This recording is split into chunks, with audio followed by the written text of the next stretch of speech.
Nigeria's economic outlook may be improving on paper, but the reality for millions of citizens is expected to worsen over the next year. A new report by PwC warns that by 2026, nearly two-thirds of Nigerians, about 141 million people, could be living in poverty. The projection is linked to ongoing economic reforms, policy gaps, global shocks, and limited income growth. The report also highlights growing concern over Nigeria's fiscal position. The proposed 2026 federal budget allocates 58.18 trillion naira in spending against projected revenues of 34.33 trillion naira, leaving a deficit of 23.85 trillion naira. That's about 4.28% of GDP. Analysts warn this could further strain funding for infrastructure, education, healthcare, and social protection. With oil prices expected to soften toward $55 per barrel, government earnings and foreign exchange inflows may weaken further, while geopolitical tensions and global volatility continue to threaten Nigeria's fiscal buffers in 2026. Security risks also loom large, with conflict-related fatalities expected to rise in 2026 due to insurgency, banditry, and kidnappings, alongside instability across West Africa. Unemployment, the rate is projected to climb to 5.3%, but analysts note that the real challenge remains job quality, with more than 70% of Nigerians working in the informal sector, where wages are low and productivity is weak. For this Makupo, nobody will help you if you don't get handwork. For poor households, food remains the biggest pressure point.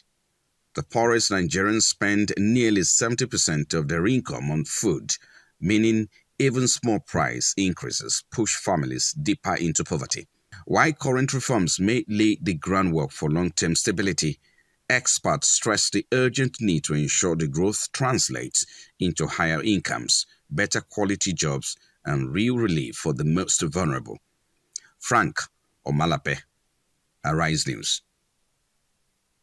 Thanks, Frank Omalape, for that report. Let's go deeper now with Dr. Paul Alaje. He's the Chief Economist at SPM Professionals, joining us on Newsnight to review the PwC report, which projects that about 140 million Nigerians could become poorer by December 2026.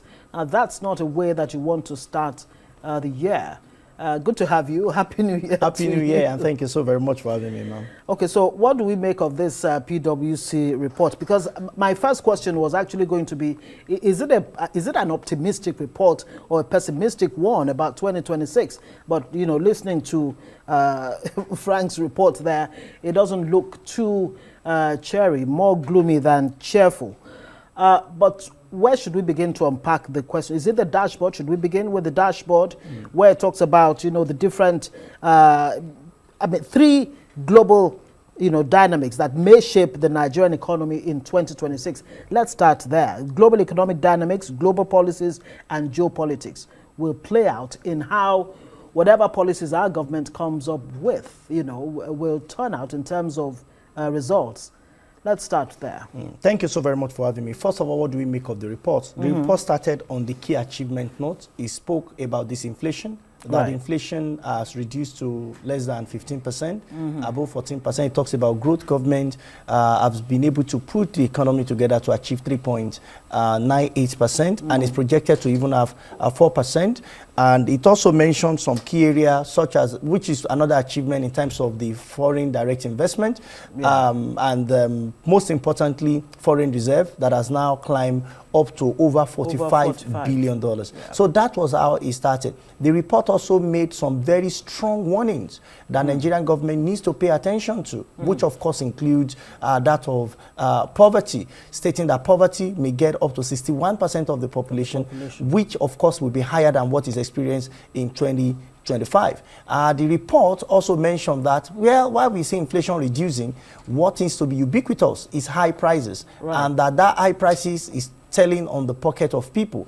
So that on paper, yes, it's reducing. And I've had this discussion with you with several of your colleagues. Why we have that. It should not be surprising. We have that because of rebasing of inflation numbers. So the rebasing does not necessarily mean that the prices will go down. And I've said that it would be wrong to even make policy on the current inflation numbers. What we need to watch is, because we're on a base year, we are comparing two different base years for now until we get to April. Why you be comparing similar base year? Yes, it may not get up to 30% and all of those, because the quality of economic activity and performance in 2009 is different from 2024. But we will still see some improvement. But whether it will nosedive is a different conversation, so that we don't predict what outlier will be. Now, talking about the second question that talks about geopolitics, clearly it will. We've seen what America and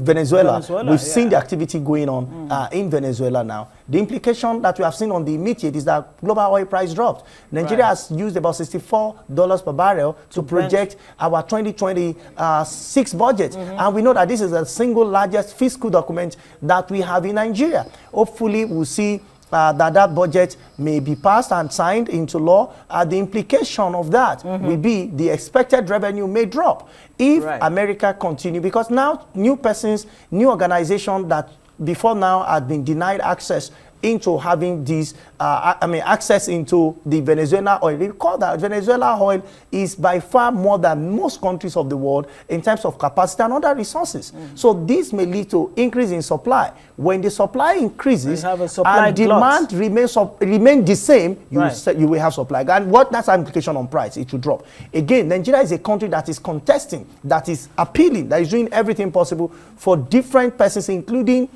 oil companies, to come invest in Nigeria.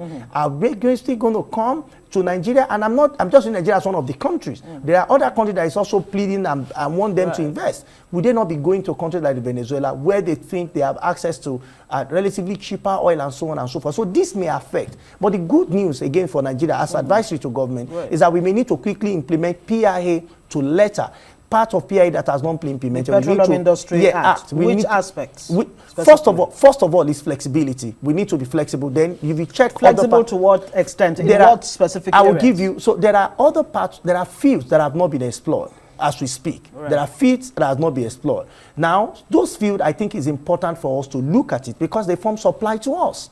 If you look at what we are doing in terms of crude oil, we are not exploring everywhere that we have. So it's important for us to look at those areas beyond staying with the fields that are common, the fields that we have been using. More investment. More investment. So government must put more investment and now sign new contract, new agreement that does not tie us to some of the things that the previous administration have pledged in terms of forward sales. Because we have Dangote refinery, for instance, but it does not have sufficient crude supply, even though Nigeria is one of the major oil producers. We are among the top 10 in the world, but we are not able to supply our own local refinery. We still have to expose ourselves to import, which of course is not necessary.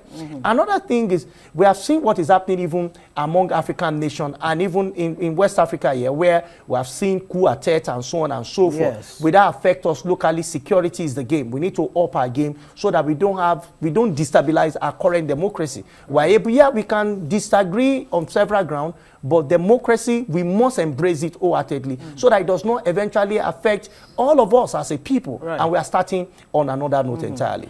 Great point that you make there. But let me break down this dashboard. Looks quite interesting, especially when you look at one of the points made, stronger momentum in the emergence of digital economy and AI. How is that going to, turn things around? I was listening to an economist the other day, and he was like, look, young Nigerians need to go into AI like their lives depended on it, because really, actually, it does. Yes. How much of a game changer will that be for the economy? 100%. Most people watching us now, or that will watch us later, most of them will watch more with their phones, according to research, not with their television. If you check the value of the phone, including the one you have on the table, perhaps it's just $1,000 or $2,000. Let us assume, for the sake of this example, that is just $8,000, just for this example. And people that are watching this, are watching the future. Now, what is the cost of barrel of crude that Nigeria has? Even our government said, our government did not say 70. Our government said for 2020 $64. Now, a company, not a nation, a company produces one of several phones they produced that year is $1,000. What it means, number one, is that perhaps we are carrying nearly 15 barrels of crude oil to make calls. And after a while, they will change it. They will now bring another version. Nigeria needs to understand that the strength of our nation is not what we step on, it is what is on our head. It's not the crude oil that is reserved in Niger Delta. It's not what is under it. That we keep up perpetually under. We need to put our youth together. And I mean youth, not just in Lagos alone, but extend it to Osun, extend it to Kano, extend it to Borno, extend it to Imo, especially Anambra, and take it to Calabar, all over Nigeria, including Delta. How can we put this, create hubs, where these people will turn out idea that we buy from them, private sector we use, apps that we will use, AI that we will use. That is where our economic miracle lies. But what do we need? Energy. I understand that you cannot get electricity overnight, but can we get it over time? And can we create some special zone, development zones for these young people? They are the majority. Majority should have their will. Create energy for them, even if you're going to use alternative energy to power it for them in some regions. Create it in states. You can start with geopolitical zone. Too much solar. There's all kinds of you are going to see that sporadic development and growth. Our GDP will grow. We will not need to expose ourselves to environmental degradation. The entire Africa can consume one Nigeria. And you know the good news, even without so much government involvement, some of the best unicorn, people that their business worth billions, they are young Nigerians, both here and even outside Nigeria, but they are Nigerian. We see the testimony. Why can't we create payment platform, other payment platform, people, other things that we consume? Some, what they do is just on taxes. Some, what we do is pure automation. We will never finish using automation, at least that I know in this decade. And we are going to automate new things. Beyond all of those, AI of things have changed everything. Beyond the common one people know that is ChatGPT. There are so many other ones that are coming up. Nigeria needs to know that the new oil is not the one that smells. It's not the one that is black. It's not the one that puts in your car. The new oil is the one that drives you. The new oil is not the one that is inside what you drive. It's the one that drives you everywhere you go. And our government, especially the state government, subnational, with the support of federal government, needs to start thinking differently. Vote certain percent of the budget, of their state budget, into IT development, because this does not keep you perpetually under anybody. It will reduce unemployment, it will reduce inflation, it will boost foreign reserve, it will put confidence in youth, and youth that you think that, oh, any little thing on Twitter and on other social media, youth are agitated. They will be busy doing what is productive, that will aid our economy, and that time they will truly own Nigeria that belongs to them. Fantastic. I mean, very, very well said. One point also raised on this dashboard: uneven sectoral growth dynamics, uneven growth trends, structural bottlenecks, and shifting demand patterns reshape industry outlook. Help us understand what it means here, especially the structural bottlenecks. Where are those bottlenecks? Right. When you look at Nigeria economic structure, you see a lot happening in the oil, and you also see what is happening in agriculture. When it comes to revenue and FX, crude oil play critical role, even though its contribution to GDP is less than 10%. And even using 10%, I'm being charitable. Agriculture and service have dominated. Now, for the kind of economy we have, industry, I'm not just saying production, industry must not take less than 30%. If we continue like this, what we have done is that we have sandwiched our growth. We have kept industry in between two sides of agriculture and service, and we eat it. What you see is that you'll be seeing robust activity happening at the banks. Whether it is correct or not is a different kettle of fish. You see finance sector, you see telco. Those are good things. But what truly can service this such that our bank will become robust? Central bank will not need to tell them before they recapitalize. By themselves, their capital will improve. Why? Because when we have robust industry, this is what is important. You've heard, and I've argued with some spokesperson before that said, oh, Nigeria does not need to produce anything. Today, we have started seeing the need for us to produce, from the television we have in our home to school uniform. Everything. That policy has not been changed. To school uniform, that we can produce support textile in Nigeria, then we can say that truly Nigeria is a great country, that the structural imbalance that you have seen, especially among those three broad. But I must end on this very note, quickly, that when you remain on primary products, that is what is the least, that's natural resources, you remain under. And for you to grow to beneath to above, you need to transfer from primary to secondary, and that secondary is what will give you true tertiary. manufacturing. What does that mean? Manufacturing production is the way to go. But to do this, national and subnational must understand, find unique way to providing infrastructure, which includes power, which includes rail, which includes road, that can make us get there. Do I think we will get there? I strongly believe we can. And I know that if we are willing, we will get to the destination we all want to be. Ready, willing, and able, hopefully. Dr. Paul Alaje, Economist, always a delight. And there's no better way to start the year. Maybe it will give clarity to our policy makers.